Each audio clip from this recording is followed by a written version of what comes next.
Whether we like it or not, he's the self-proclaimed governor of Mid-Missouri, and he's the host of TTBS, the podcast. Here's Tom Bradley.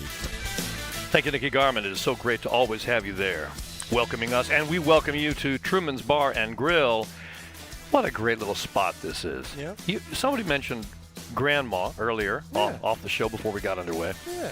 And we were here 3 generations, and then we brought in Grandma and great Grandma and great Grandpa, Wow. and we had 4 generations here, multiple weekends hanging out with their breakfast buffet. That's awesome. And I know people are like, wait a second, you brought your mom to a bar? Heck yeah. You've got your mom in a bar.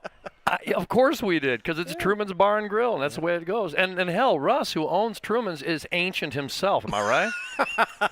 I'm not going to need to confirm or People deny. guesstimate his age, and it's like, well, he was born in a log cabin back in the Ozarkian Hills.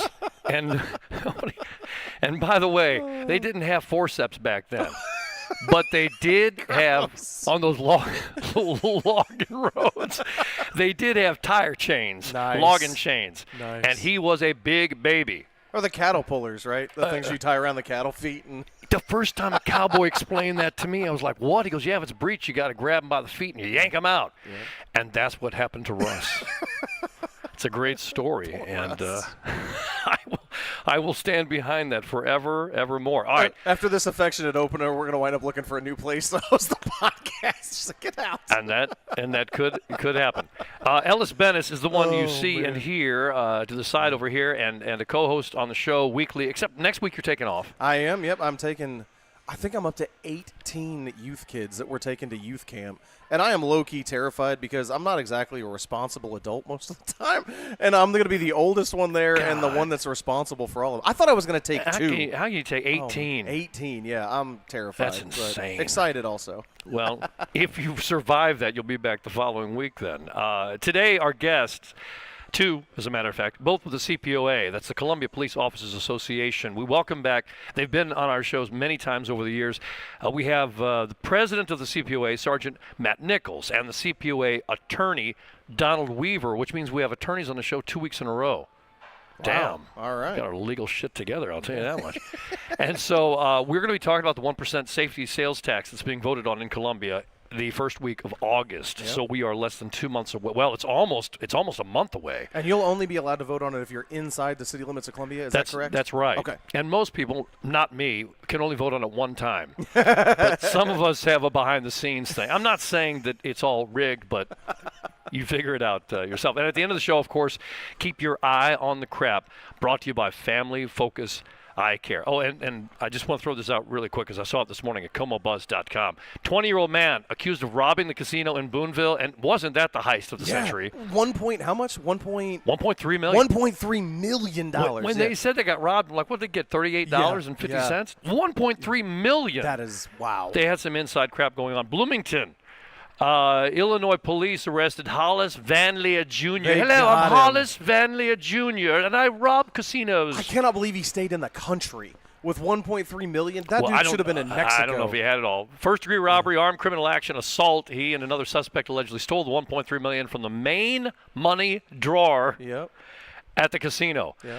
I don't know anything about gambling. Yeah. I didn't know there was a main money drawer. Here's an idea. Don't have a main money drawer and keep $1.3 million cash. in the damn thing. Oh, my gosh. You are absolutely insane with such a thing. We want to jump right into our I-70 update this morning and welcome to the table Chip Jones, Vice President of anything involving construction and highways for Emery Sapp and Sons. Actually, when I say Vice President Operations, what do you oversee, like everything in this? What do you do? What would you say you do? You do. here? I don't know anymore, so my sole focus right now is the I-70 project. From Rocheport to- Somebody, if there's a deal going on in southern Missouri or Arkansas or wherever, you're not on that right now. No. When you guys built and moved a bridge that was spanning was it the Big Piney or the Little Piney River? Gasconade. The Gasconade. Yeah. When you were you watching that project? Were you on that project? That was mine. It Yes. was. Yeah. That's cool. Well, you're Superman is what you are over there. I would say that. I'm not wearing my ESS skinny jeans, by the way.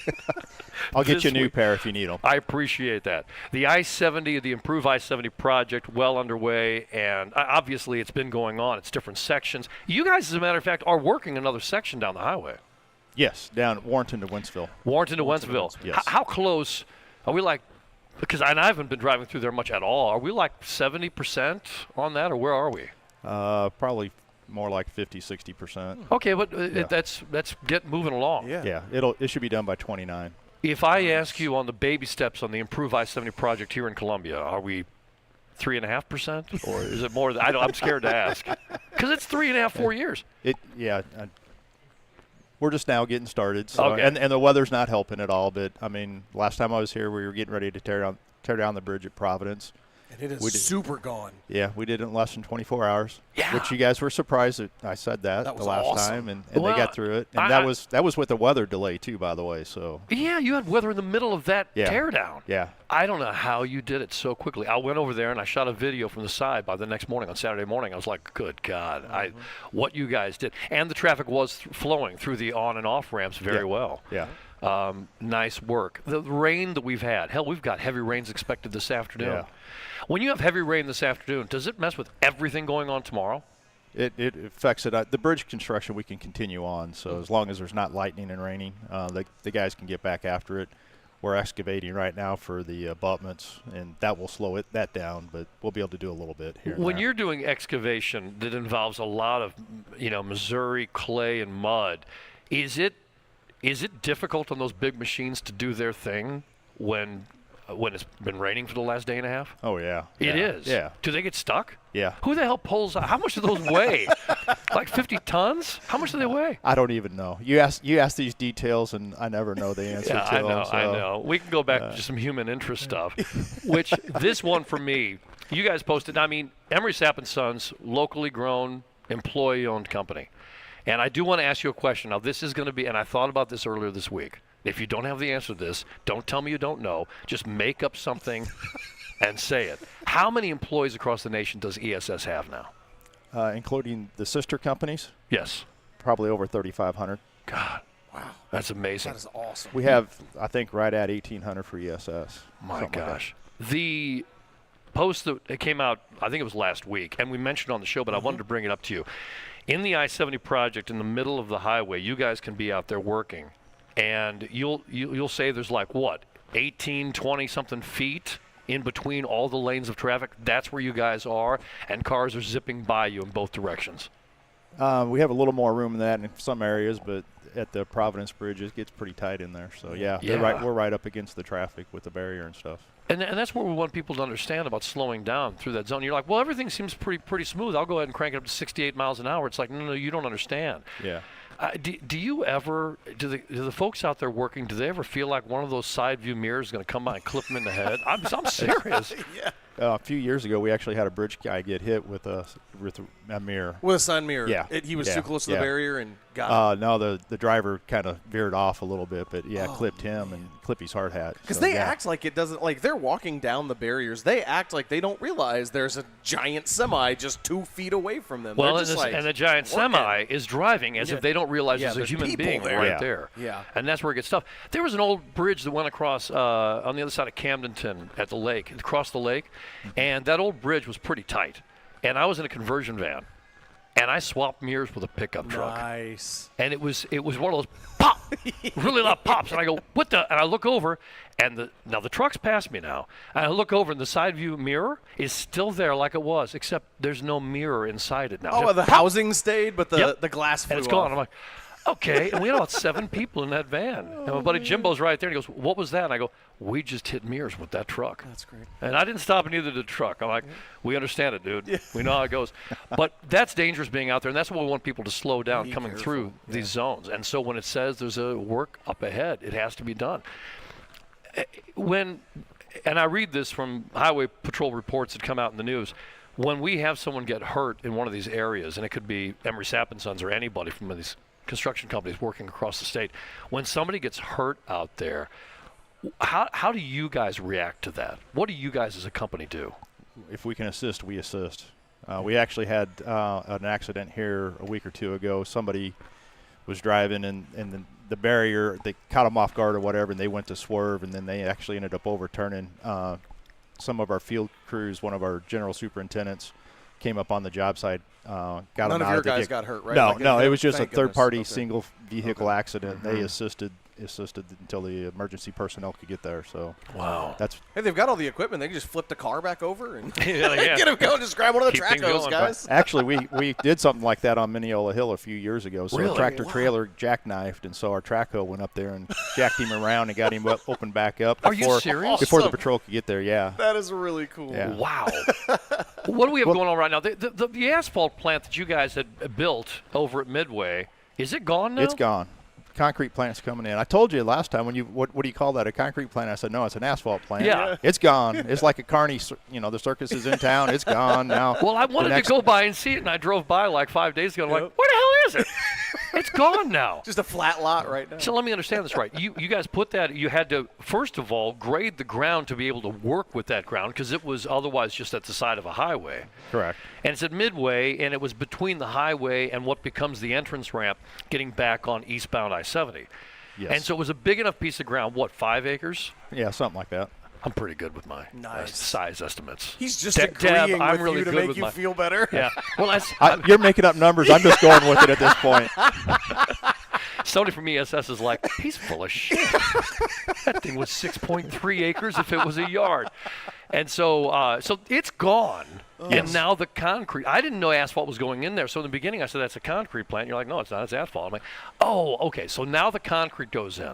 Correct. And the reason is because you can do this on site, and it saves all of us more aggravation of trucks carrying stuff and fuel that's burning, and first of all, costing the state more Correct. to get it all there, and the asphalt is the right temperature. What did you look up and find it to be? Oh, it was hot. It was like 280 to 350 degrees, right? Chip, is that It's- right? Sounds right. He's just 250 nodding again. 250, 280, somewhere in there. Yeah, whatever it takes. It was hot Put though. it It in was there. crazy hot. But if it gets to the site and there's an issue going on and it sits in the truck too long, it has to be taken back and dumped out. Is that right? Yeah, if it gets down to a certain temperature. And can it's you like this- reuse it or is it junk? No, they can reprocess Okay, it. gotcha. But it has to go back through the whole Yeah. deal. All right, so now it's going to be happening with concrete out there, and you'll be making that. It's pretty much being made what we'll call on site. You are in the middle of the through Columbia to Rocheport area that you're taking care of in the Improve I-70 project.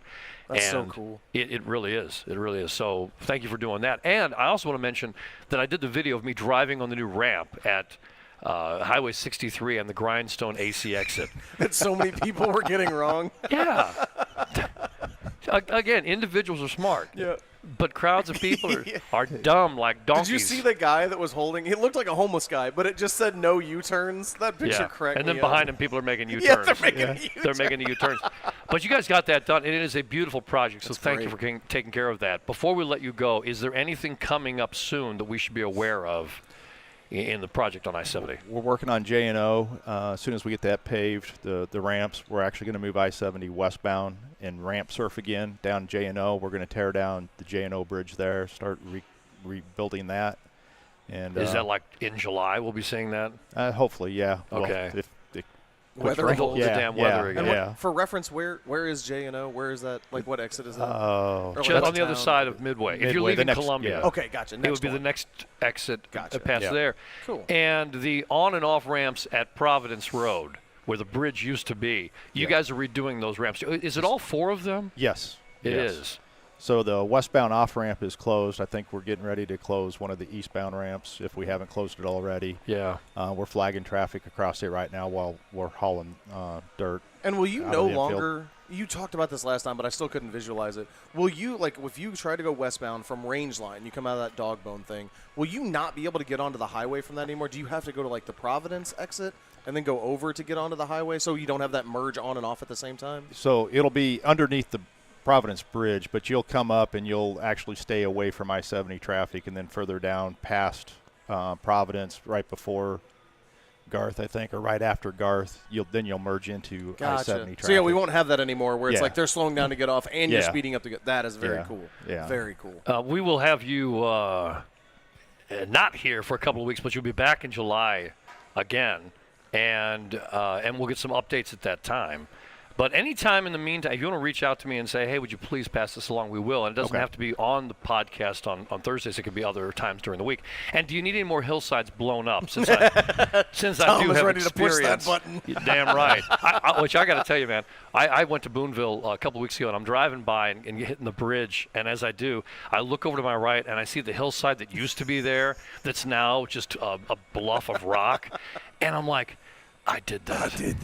That was a hell of a feeling. So thank you. Thank you for letting me be Can I say one thing real quick? Sure. One of our campaigns right now, which is a state law, it's steer it, clear it. So if there's an accident within the work zones anywhere, or actually anywhere in the state of Missouri, you're supposed to, if you can drive it, you need to get it off the road, off to the shoulder, or up to the next exit, because what happens when there's one accident, and he'd be able to speak to this, it sometimes creates even worse accidents behind it. So if it's a small minor accident, get it out of the highway. That's good Just advice. go up and take care of business. That's a good advice. Steer it, clear it. And I don't know why so many people still do that today in anywhere in I think it town comes back from your dad telling you, if you're in an accident, don't move it. So That's what I was thinking. Yeah. Yeah, it was like the don't leave a crime scene kind of thing. Yeah. Yep, Yeah, that's they're what like, I no, thought we got to was. stay right here. Like Yeah. the police are going to get there and go, Yeah. all right, it's 32 feet between here and here. We're going to have forensics out here. The rubber on that tire came from Peru. All right, thank you, Chip Jones, ESS. Appreciate it with our ESS update. And I want to say, last week I said I was talkative when I walked in. I didn't say anything about it. My goal was to not be talkative this morning. Oh. But I forgot to state that. You know you're the host, right? I know, but I still talk too much, as everyone knows. Absolutely. Before we move on to our guest this morning, that is a guests plural, I do want to bring about our big announcement of the week. Oh, cool. Which I think is a worthwhile announcement to get into. And so if we could, at this time, if we could release the hound! Big announcement of the week brought to you by Creekside Pet Center, our incredible friends at Creekside. We're in a couple of weeks. Our wonderful puppy, Daisy Jane, and her cousin, dog, Tito, will both be going. They're going to enjoy a little sweet together, the two of them. And they both have the same food, so we don't have to worry about who's eating what. Great. It's just, there you go. Just be it like that. And they're going to have an indoor-outdoor kennel. Nice. So they can be laying around, and they'll be like, I'm going to go see what's going on outside. And they'll go outside, and then they'll come back Are in. those restricted? Like when they leave the kennel, are they in the broad area, or they have like their own little patch? I don't refer they? to female dogs as broads. I don't know why you got to be like that. I don't. The wide open field. It's like fenced off, right? So when they leave their suite, isn't it protected? So I've never restricted? gone through the doggy door You haven't? myself. Isn't there a video camera? I bet he's got a video camera. I will have to ask. I was check it there out. yesterday, so hanging out with Jacob. Big announcement of the week. I want to throw this out to you. Downtown Columbia is tired of urban camping. Be still, my beating heart. Really? The district is drafting a letter to the city council saying no more urban camping. It's being signed by many, many people who are part of that CID, Community Improvement District, and being signed by businesses like the Broadway Hotel. David Parmley, good friend, former landlord of the Tom Bradley Show, as we were there for 5 years. Yeah. David sent me the letter, and I was like, well, thank you. I reached out to Nikki Davis, executive director of the district, and said, can you come on the show? She'll be on the show next week. Oh, man, I'm going to miss her. And this, as you had to take a week off with all those kids, she's going to be in here to talk about this thing. And I want to explain this, not toward Nikki or the district per se, Right. but in general across the planet. Too many people are biting their tongue and being too diplomatic. Say what the fuck you actually think and mean. Yep. Put it out there. Yep. The F-bomb, by the way, is not a desperate mind, ignorant, trying to express itself. It's when you want to make a point, bam, you bring the soup bone down. It's about time we have, and you know what, it's a shame, it's a damn shame that they have to put out something like this to the city council. The city Right. council should already be taking care of it. Yep. I mean, if I've got somebody coming around screwing my life regularly, somebody should be. I'll bitch. Yep. But somebody else should already be there to be like, oh, that's not allowed. Yep. And no, you can't go sleep. Even in when the somebody parks somewhere you don't want them to. Neither. Yeah. Don't Not that we go too deep into that, but don't bring that up. I've told you before, we don't want to talk about those things. So anyway, so Nikki will be on next week, and I really look forward to hearing about that. And I look forward to them putting out this letter to the city council, and then we'll see what the city council does with that. Glad they're doing it. All right, time to bring our guests on this week. And to say that we're excited would be an understatement, because it's something that I reached out to these gentlemen about. Man, I think it's 2 months ago now. We have joining us from the Columbia Police Officers Association, Officer Sergeant Matt Nichols. Good morning, Matt. Good morning. Thanks for having us. And thank you. And the CPOA attorney, Donald Weaver, which, by the way, Donald, you're a former cop. Yeah, 13 years, 10 of those here in Columbia. Yeah, so there's This is what I want my attorney to look like, by the way. Like, he can bench press the courtroom. Yes. When he objects, it is over. Like, okay, yeah, that's fine. Both of these Both of guys. them, yeah. The band's like, all rise. You guys can You guys can relax. stay seated. You guys can take it easy over here. Thanks for being here. I reached out to you a couple of months ago because I knew we were putting this 1% safety tax, a sales tax, out there in Columbia that we voted on in August. And it will be affecting, among other things, the Columbia Police Department. CPOA is made up of many, almost every single member of the Columbia Police Department.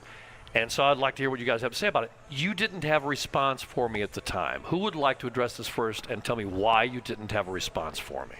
Yeah, I'm happy to. Okay. Yeah, so I think as far as the tax itself, there were a lot of questions about what it looked like, what it was going to go to fund. A lot of information that we didn't have. We were asking questions. We were getting some responses. We didn't get the responses that, we were looking for. We got some clarification. We had meetings. And so for us, it was really about just kind of fleshing out, is this something that we want to get behind, that we want to support? Do we want to stay neutral on it, or do we want to oppose it? And so that's why some of the time delay that we've seen thus far in it. It's interesting you put it that way. Support, oppose, stay neutral. It is a serious issue. It's a very, very expensive or lucrative issue, depending on how you look at it. And for you guys to take your time, I do appreciate that. And somebody else said, well, of course. I go, this is not a no-brainer at all. This is something you really have to look into and figure out. So I appreciate you guys going through and the due diligence on that. And I don't know, Donald, if you felt like you had, do you like Donald or Don? Don. Don, okay. Yeah. I like Don better too. Donald's a duck. If you had said if you had said Donald, I'd be like, oh God, he wants to be called Donald or whatever. Mr. Weaver. Mr. Weaver. It's Mr. Weaver.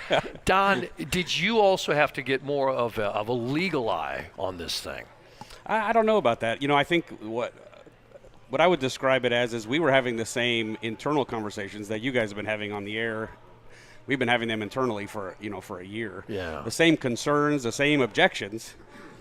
Our membership had some of those as well, and we wanted to make sure that we had all the information and can pin down the city as much as possible before we made a final decision.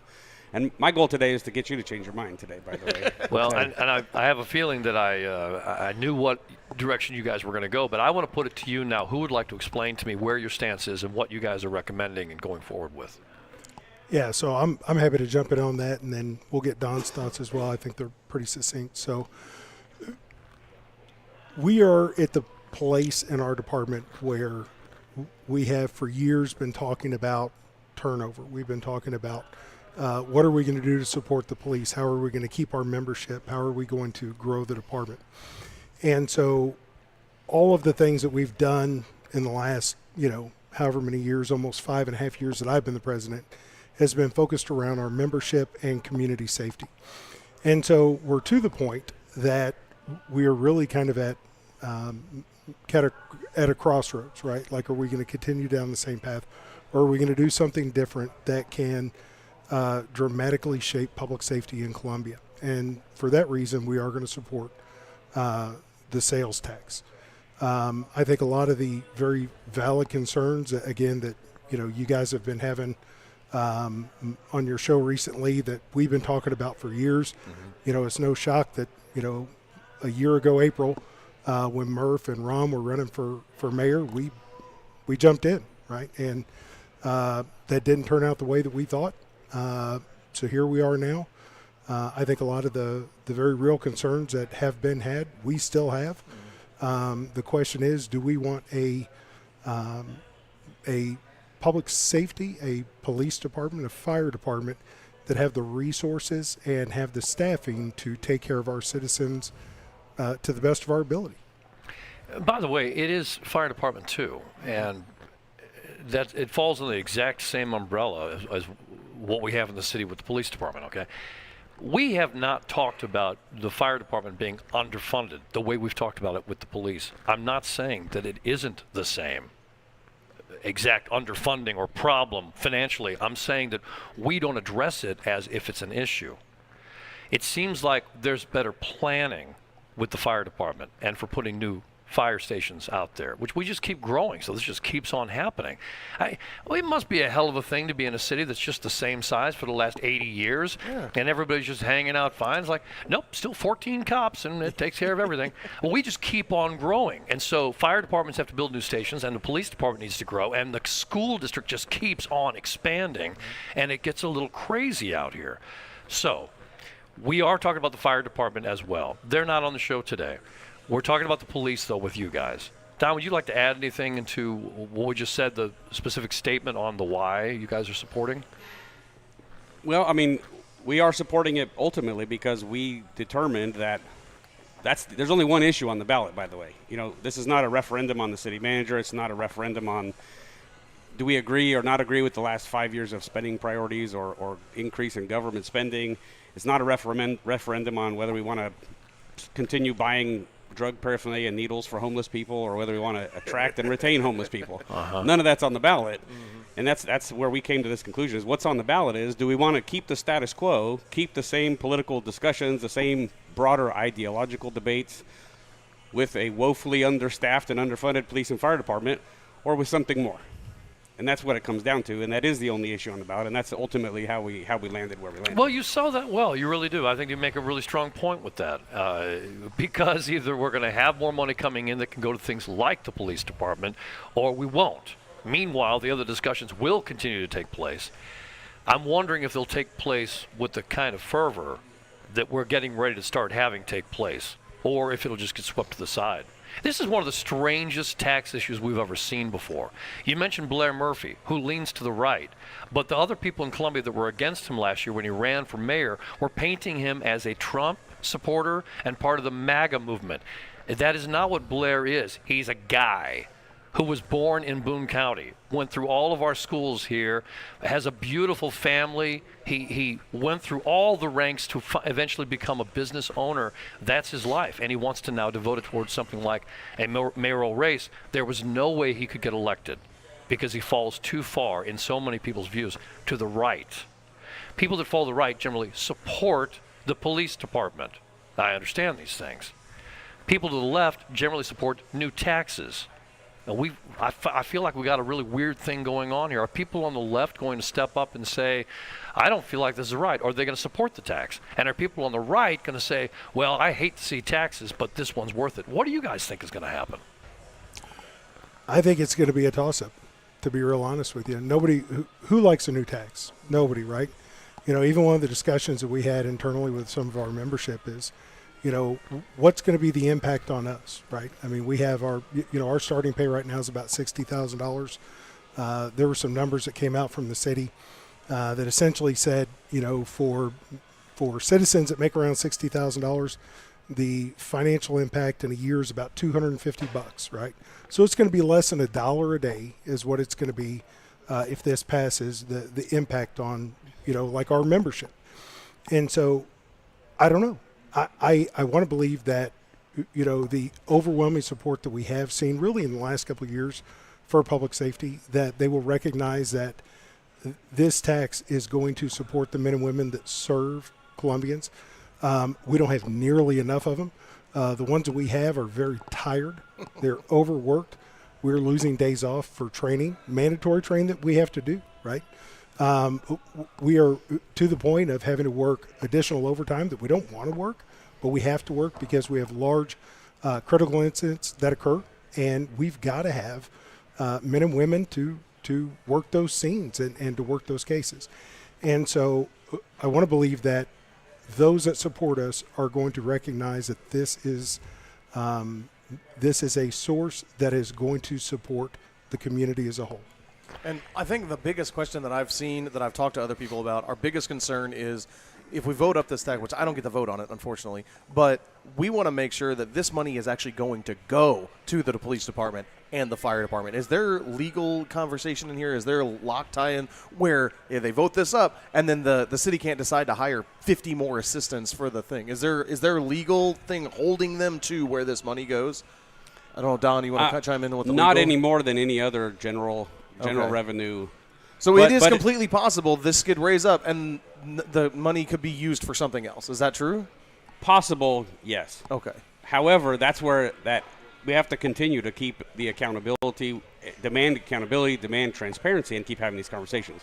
The big difference, though, is that this is going to stand up a dedicated fund, separate fund for public safety. Okay. And that autonomy for the police chief and the fire chief to run, and obviously all expenditures still have to ultimately be approved by council, but the whole conversation by everyone involved, top to bottom, is this is to fund public safety. And by the way, we had early conversations. We wanted to make sure, like, wait a minute, are giving needles to drug users, is that public safety? Yeah, is that public safety? Yeah. And no. Okay. By the way, is housing homeless people public safety? No. Now, somebody may say that, but the reality is I could make an argument that says we spend more time sending more cops and EMTs and firefighters out on calls for homeless, drug-abusing bastards on these streets, right? And it's taken all this resources. It is a safety issue. So therefore, if we provide housing or clean needles or whatever for those, we're helping our entire city be safer. I can see the argument being made, and it worries me. Yeah, that's what I'm scared of. Look at too. the ballot language. It says for police and fire. Okay. Like it's that those words are in there. Well, if I look purpose. at the city's website, and of course at como.gov, they've already got their propaganda machine going on because they want to. Well, they do. So you go there and you've got to display a graphic over here. It says 1 cent sales tax in something. Here's what it would. If you get a $4 cup of coffee, it's only 4 more pennies, which none of us even carry pennies anymore. A $12 meal, it's 12 cents. That's all it is. $100 grocery retail, that's another $1. That's all it is a $1 on this thing. And I see that. And then they go on to say things like, with this vote and this new tax, potential uses of the funding could include. So potential uses could include increasing staffing levels. Those are the terms that make me so scared. Well, yeah. Yeah. Increasing staffing levels, 50 more police officers and 40 more firefighters over the next 4 years. And by the way, go back to the amount of money. It's $38 million a year. Recurring. Yeah. That we're getting back every single year. And there is not a sunset on this. It will come on, and it'll be here forever. So there's a lot of concern I have with that. I don't have any control right now on what that city council is going to do with these dollars, but they're going to have control of getting it. That's and what with I'm the worried about. legalese, there's no. I mean, we were talking about like holding people accountable, but outside of voting them out, if they decide to start housing homeless people with this money, there is no legal recourse. It's not written like it has to be used for this, and if they misappropriate, it won't be misappropriation. If they make the argument this is in the good of public and the public safety, then they're in bounds with And what that that could money come could up. be used for. There's also another issue I have, which is they could also take dollars that are being spent toward those entities right now and reduce that, shift how it's being spent. And then they could say, we're spending this much money out of that safety tax on all this glorious stuff. And it's like, yeah, but you took $10 million that was being spent toward, whether it's fire or police, you took that out. Because over there, so that's another thing that's not being protected by any of the language in here. This is the worst conundrum I've ever had in front of me with a local vote, you guys. Yeah, I agree with that. I've been arguing with it with my wife. We've been arguing And about can it it back be and forth for changed? months. Is this like locked in? Your what we're love voting life on? is suffering His because of love this. No, not at all. But we have been arguing about this. Wait a second. We got real personal. Did he get a little heated up and maybe that's helped? No, I wouldn't say that either. No, zero impact on the love life. But we did not know that he Yeah. agreed to No. this when he came on the show. That's funny crap. but literally, it's that issue. It's like, well, but they could spend it. Future councils could decide to completely turn their backs on the commitments of previous councils and previous staff. Right. We would ask for press on the gas, demand additional, increase the accountability, increase the transparency, increase the pressure. keep your eyes on it and make sure that doesn't happen. Well, what you're talking about is supplanting. It's like, oh, we have your own fund. Now we can quit spending this much from general revenue. They've promised us that's not the plan. That's not the goal. They're not going to. This promise, is to but that increase. is a verbal promise. That doesn't mean it's not written in law where they're going to be breaking anything, right? Well, and the next council, like you said, if the whole council changes, it could change. Is that right? With any general fund, Yep. You can't really bind future councils in perpetuity. You know, it's interesting. In a couple of weeks, Chief Schluty and I'm sorry, I don't have it in front of me, and I've never met the police chief. Fire Chief Schaefer. Fire Chief. I'm sorry, Fire Chief. Schaefer, thank you. Schaefer. They're both going to be on the show. Yeah. And I feel like, Matt, Chief Schluty and you may have a lot in common the way you look at this, and she'll be coming on to say that it's a good idea. But I don't think it's the same. I think it's different from your perspective. Sure. As being the president of the CPOA, it's you and your brothers and sisters that are out there in the blue. Yeah. And then it's Jill Schluty, who is the top administrator, and she sees it from a different sky-high looking. And I know that she's going to go, we can do so much more, and it's going to come across very, very positively. I don't know if one of the things she'll bring up is the underfunded pension funds. It's funny to call it a pension fund if it's underfunded. It's not a fund, and there's nothing fun about an underfunded fund. So let's go. What do you see as the difference between Schluty's vision of this and your own or your members' visions? Yeah. So I just want to address one quick thing that you mentioned about, if this tax were to have a sunset on it. And I think one of the most important things that was one of our early questions is, will this have a sunset? If the goal of this tax is to provide more staffing, additional staffing, staffing that 30 years ago, the Columbia, City Council and City Hall wasn't making appropriate plans to staff our departments for growth. What do we do if, let's say, it's got a 10-year sunset? What happens if in 10 years they don't vote to approve it? Do we fire 100 cops? Do we lay off 75 firefighters? It's not like 10 years from now the town's going to be any smaller, probably. Correct. And so I think that's one of the reasons. And we had no hand in the creation of the tax or the language. But I think that is the primary driver in making sure that it didn't have a sunset, that it was going to be an ongoing funding source. As far as Chief Schluty, we are fully supportive of Chief Schluty. I think she has done a fantastic job in the almost 3 years that she has been our chief. We have a lot of very similar ideas about the use of this. For us, it comes down to our membership. Are we going to make sure that we take care of the people that we have working for us? Are we going to be able to retain the people that we have working for us? Are we going to be able to attract more people that can come and serve the citizens of Columbia? And we have done an okay job drawing in, hires. Some of the new hires that we have. The problem is, those are slowing down over time. This is going to be a way for us to help ensure that our membership is taken care of to the point that we don't have to worry about, are we going to lose them? Are we going to lose them to another agency? Are we going to, it's an overall holistic view that we all support. We know that we have to have more staffing because we haven't grown over the last 25, 30 years. It is, you said holistic, and I believe that's part of it. I think this is can be that step where we're finally going to get our feet planted onto the solid ground that we need to be on, with a focus toward the future and taking care of things today and moving ahead. I mean, I feel that. And when it was first floated out there, the idea of a safety tax, I was completely in support of it. And my fear has everything to do with the entire city council and the city manager. I don't believe they understand the direction the city needs to be taking. And coming up at the end of the show today, we'll get into Keep Your Eye on the Crap, brought to you by Family Focus Eye Care. And we'll get into that, and we'll talk about the three candidates that are vying for the open seat on the council right now and the differences between them.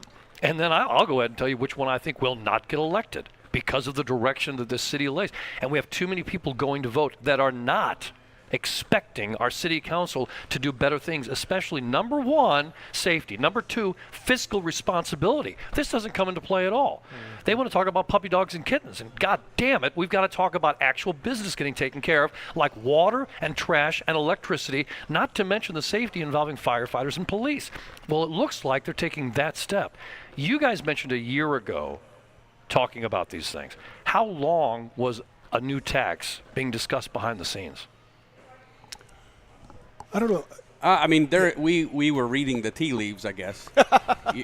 you know, we didn't have any specific discussions with anybody from the city about it, but you know, I think Mike Murphy was talking about it for sure.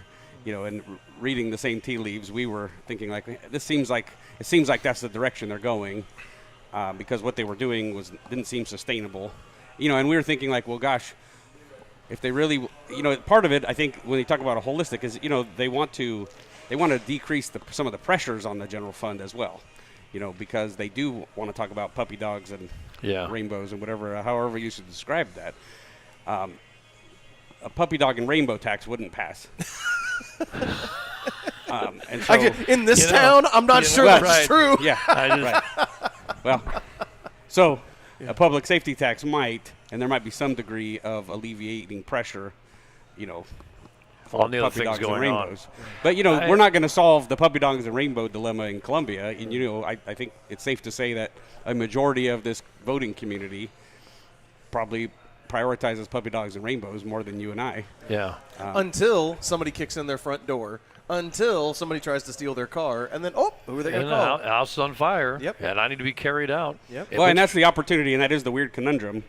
We can all, you know, I hope, and we're optimistic that all the vocal support for public safety and enforcing the law and tamping down on lawlessness and making sure that, you know, cops we're able to retract and retain only the best and brightest to be Columbia police officers. We're hoping that same fervor that was here, you know, within the last year, people show up to do that now for the same reasons. And get out there and vote for it. And then still advocate against the puppy dogs and rainbows if that's what they want to do, and still advocate for the candidates that are most in line with your political ideologies. And we should be able to, through like the sunshine requests, we should be able to see they have to be completely public about where this goes. So if they screw the populace and they bring this in and they start funding puppy dogs and rainbows funds, then we can be like, you're out. Like, this is what you told us we're going to do. Then we just have to vote to get rid of the people that are saying they're making the wrong decisions. And they have that information up live on their website. Yep. And subscribe to comobuzz.com, and he didn't pay me to say that, but that guy has a tab, keeps the finger on the pulse of all of this stuff. First of all, I would like to see Mike Murphy at comobuzz.com do a story, and all of us start referring to it as puppy dogs and rainbows. I think we've established that this morning, and that's the right way to phrase it. I have some fears. One of my fears is because I'm not I feel like I'm walking down two sides of a barbed wire fence, and my crotch is getting nipped at down here. Here's a fear that I have. My fear is that we don't pass the tax. When the hell would it ever come back up again? That is a tremendous fear that I have. Yeah, and for me personally, the fear is that now and then August, the next day after the tax fails, if that happens, anything that happens, hey, we need more police presence here, we need to, you know, more funding here, or we need more officers here, the unanimous resounding vote word back is going to be, sorry, the community has spoken. Yeah. The community doesn't prioritize this. Is there a chance that maybe they could have done a 0.5% sales tax? I mean, we have 10%, we have 1/8, you know, a quarter. These things are discussed all the time with different people. Why did they have to go to Mount Everest on this one? I wouldn't say 1%'s Mount Everest, but I think that you want 20 firemen and only 25 cops and only half of the fire stations. I mean, we have allowed the infrastructure in the Columbia, through poor planning, you know, for the last decades and decades, we have failed to account for all of the infrastructure needs every time we annexed and built. We have a crumbling infrastructure, including public safety. Yeah. And so we have to do something to try to get back to where we should have been.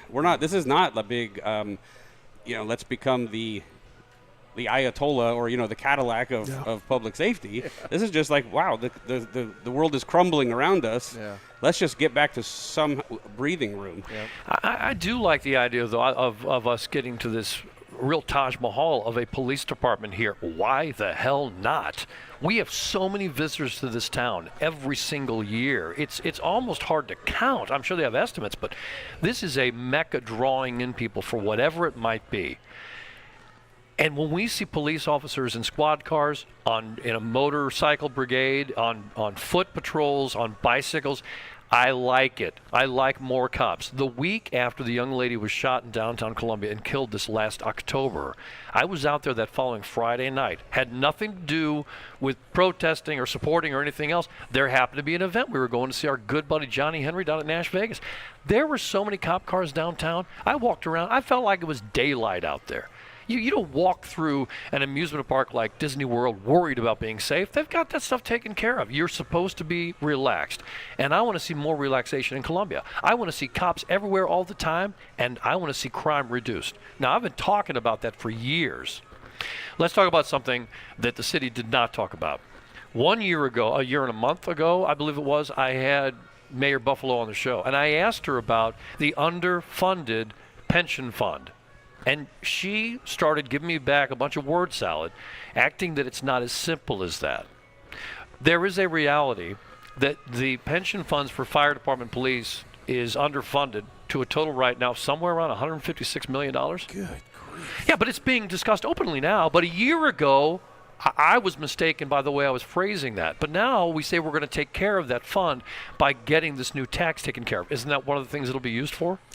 Or they've said? Yeah, some of the conversation has been about funding of specifically for our police pension. And I'll just kind of for context, and one of the examples that we've used before is when we talk about the funding, that there's some state laws that are in place for the amount that has to be paid every year into the pension. The city does make those minimum payments, right? And so what we've asked over the course of a number of years is, okay, per state law, you're making the minimum payment. We're asking you to make additional so we can start to get caught up on that unfunded liability.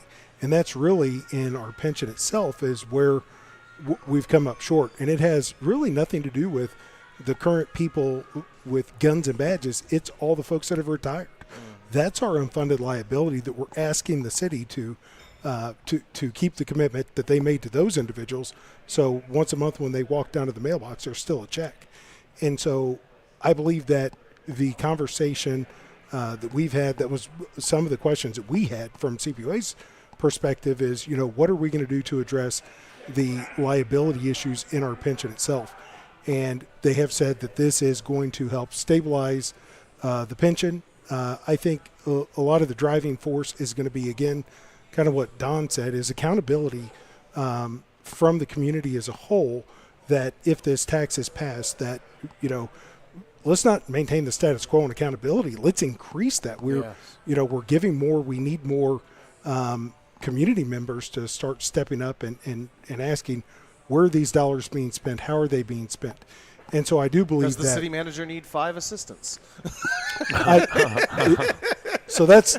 Well, yeah. I'll just say that's not on the ballot. Yeah. I know it's not. Not. But That's- if we fired 3 of those, that's 2 or 3 more cops we could add. Well, and that's a good point. If we added Yeah. up all of the rainbows and puppy dog spending, Yep. $2 million. Yeah. Yeah, or more. Well, I mean, I think if the ones that people have been talking about as Oh, okay. examples, like, Yeah. we do this, It- $2 million. Yep. Yeah. We're talking And about that's- raising $38 million.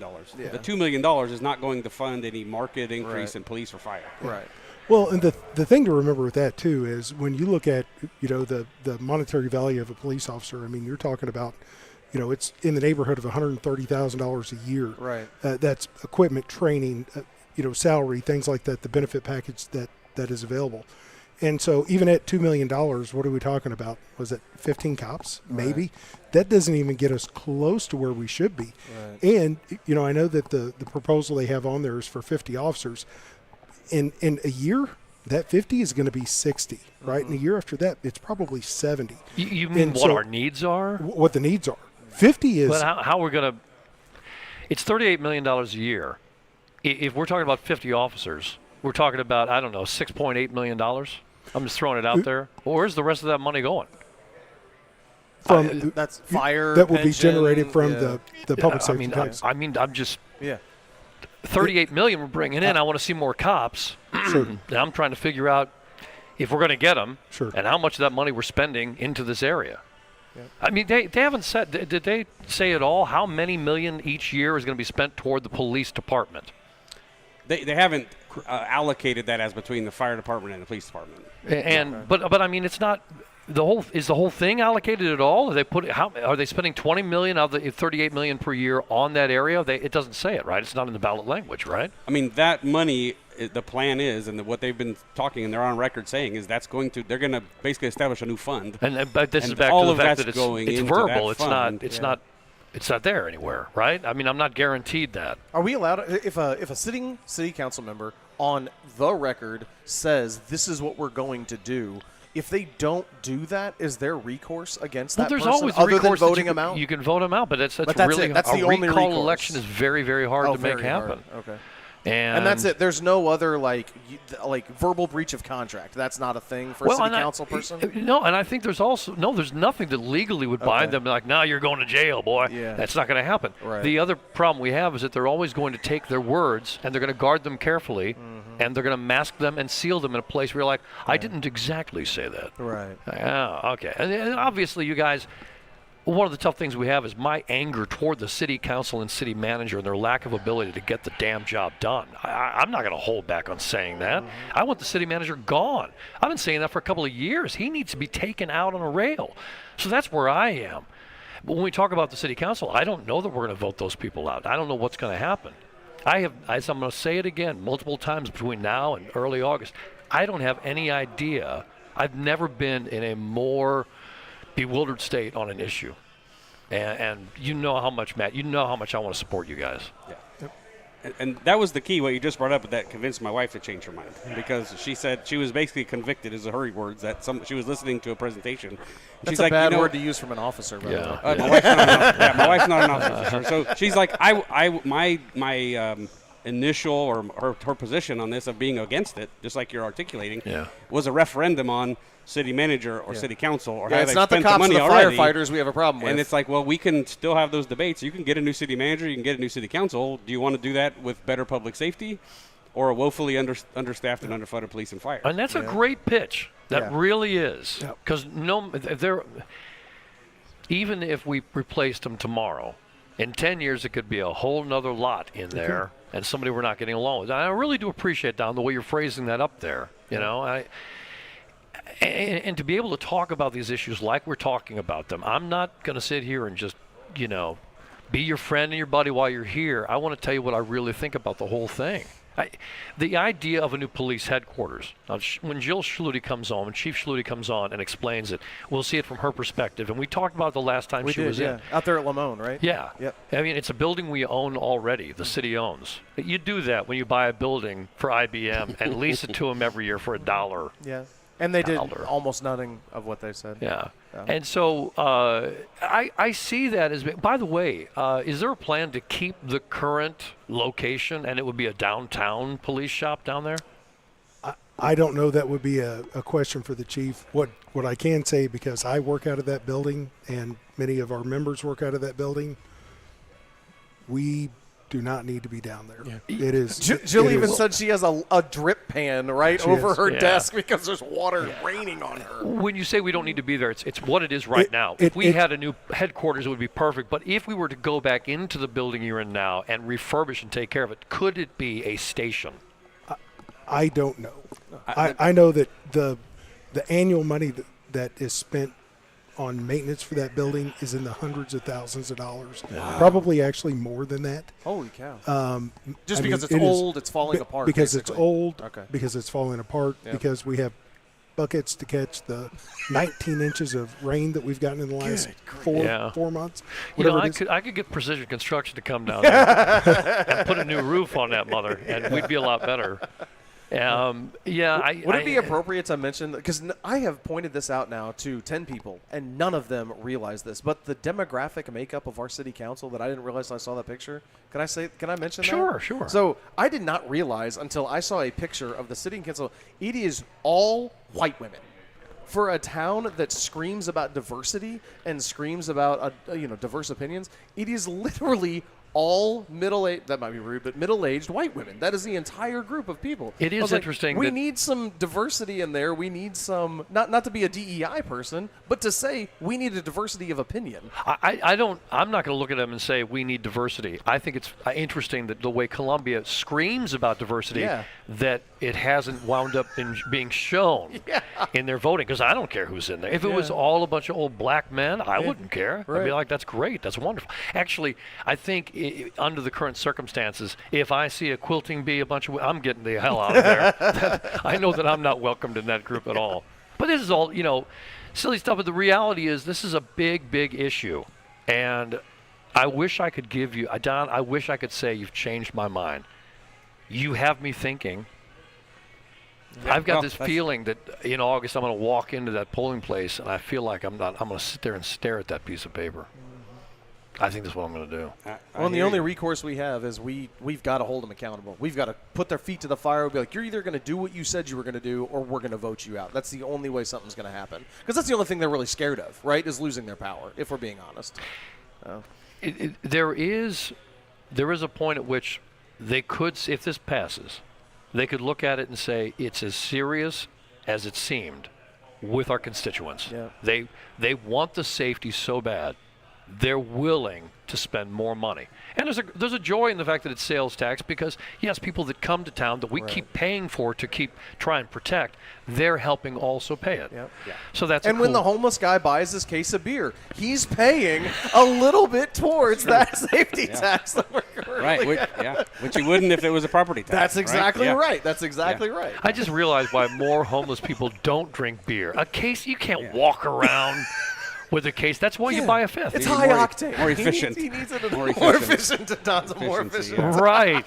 You They're want very efficient. Bacardi 151. That's what you want with that thing. Efficiency all the way through. You guys, it is always splendid to talk to you, and I wish we could talk about other things that are really, really good. If the tax passes, we can bring you guys back in soon after, but I don't think it'll mean anything then. But wouldn't it be great for us to be able to sit down 18 months from now, 2 years from now, and to be able to talk about the great things that have grown in the police department, in our safety issues, and wouldn't that be great? Absolutely. Yeah. Heck yeah. Absolutely. I look forward to that day, if this passes, for us to get back together at that point and talk about that. No matter who's on the city council. Yeah. The reality comes down to we're going to be back in 2 years talking. It may be a very different conversation.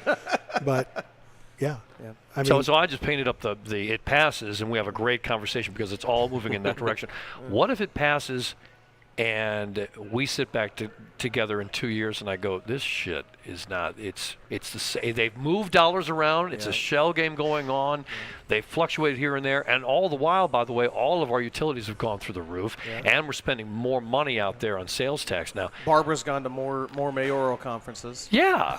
I mean, seriously. it's accountability, Yes. right? I mean, it's absolutely accountability. And like I said, we've, in the last couple of years, we've gotten really involved with a lot of the municipal elections. And, I mean, I can tell you that the vocal support for public safety that we have really has increased astronomically, at least people being vocal about it. Good. And I want to believe that the voters that go to the ballot box on August 4th are going to take a look at this, and they're going to vote with their heart, right? They're going to know that this is a tax that is going to support the men and women that serve people on their worst day. Yep.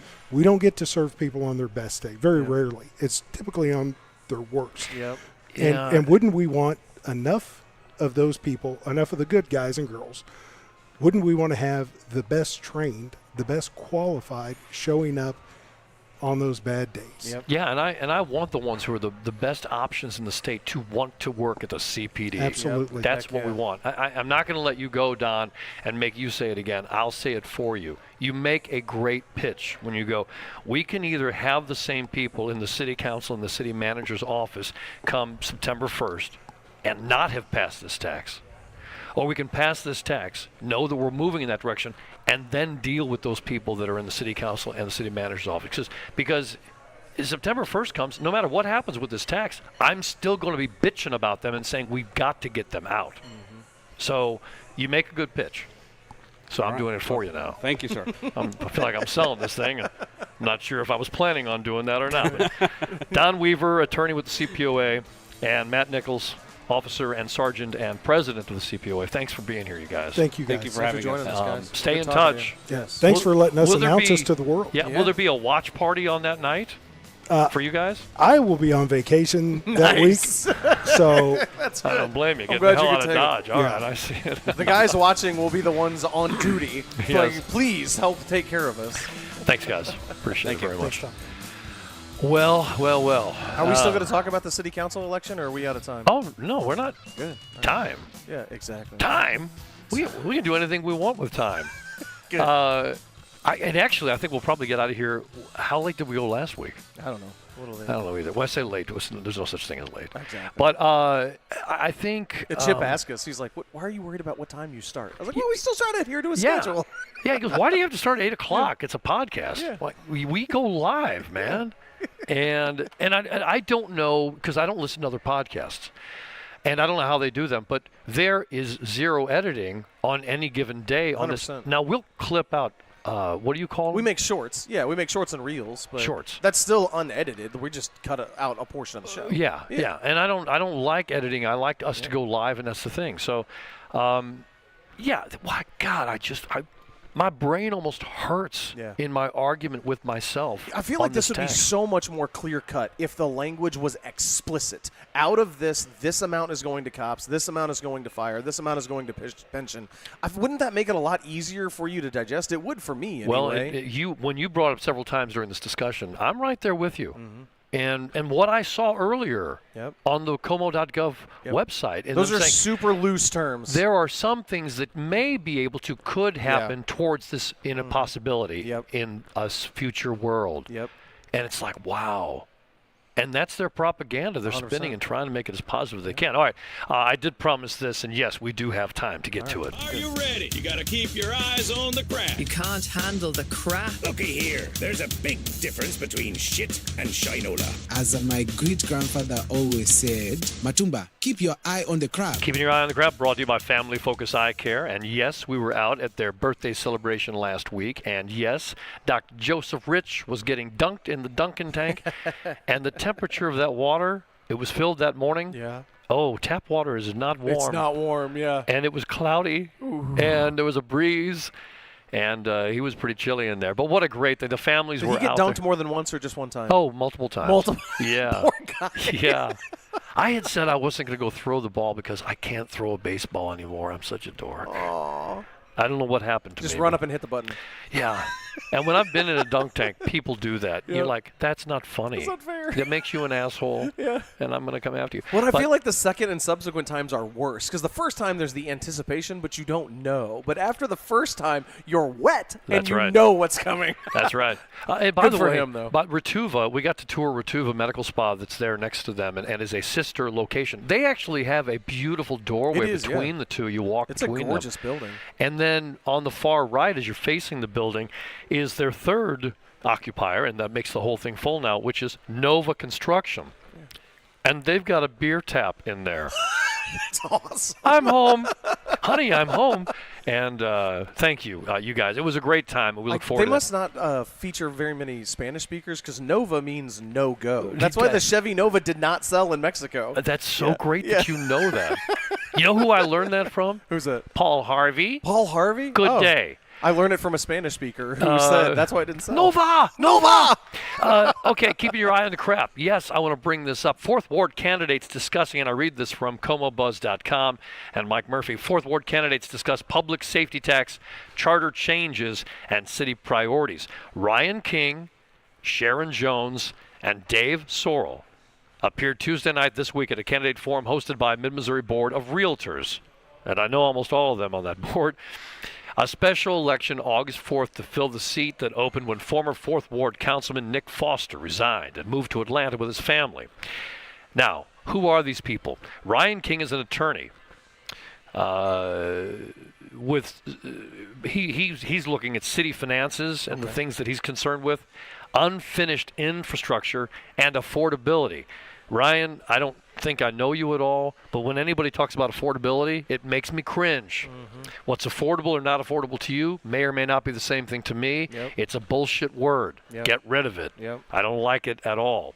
Sharon Jones, chairs the city's Planning and Zoning Commission and works as a civil rights attorney and a policy advocate. Interesting. Yeah. That screams already in politics to me. And she said she has issues that are tied to housing, accessory dwelling units, red flag, red flag, red flag. smaller lots, Yeah.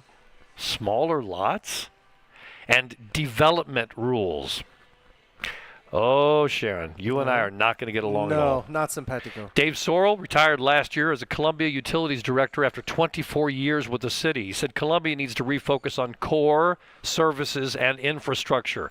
He said the city's expenses are increasing faster than revenues and that future councils will face harder choices. Boy, you're not kidding about that.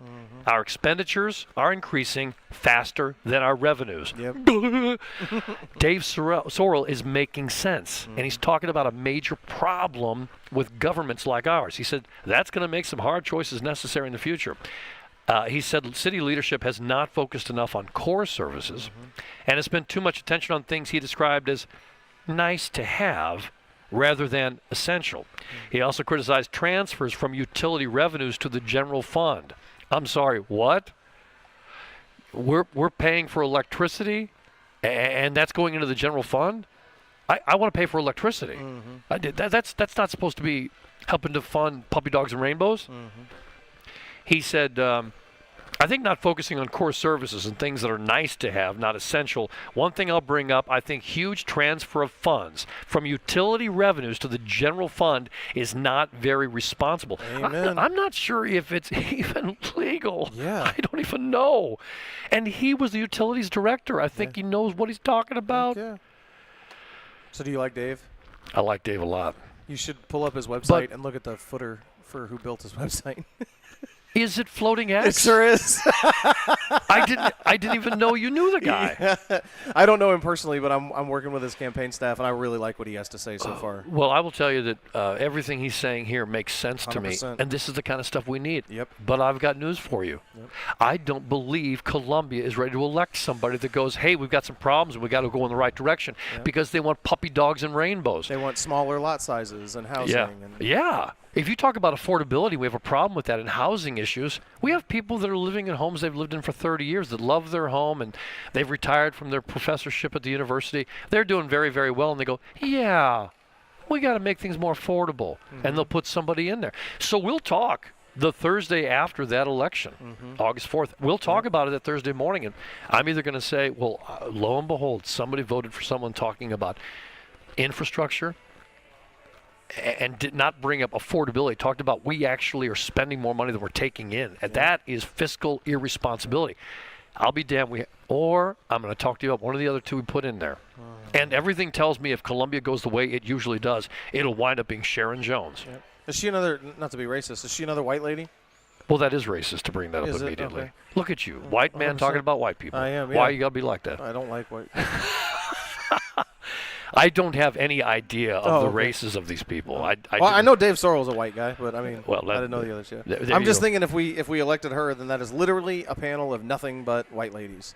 And I feel like Columbia should have a problem with that. I would imagine if it was a bunch of white men, there'd be people. Oh, there'd be people screaming to the high heaven about that it. we've got to have that. But let's stop talking about the color of people. Let's talk about the color of money. Yes. And the fact the color of irresponsibility, and or we can just talk about puppy dogs and rainbows. God, I love that. I said puppy dogs and kittens. Yeah, he said puppy dogs and rainbows. It was Don that. So thank you, Don. Yeah, that's good. For taking it to that direction. All right, we got to go. What a great. I will miss you next week, but we'll see you the week after. My friends, live this day as if it were your last. I say to you, okay, hey.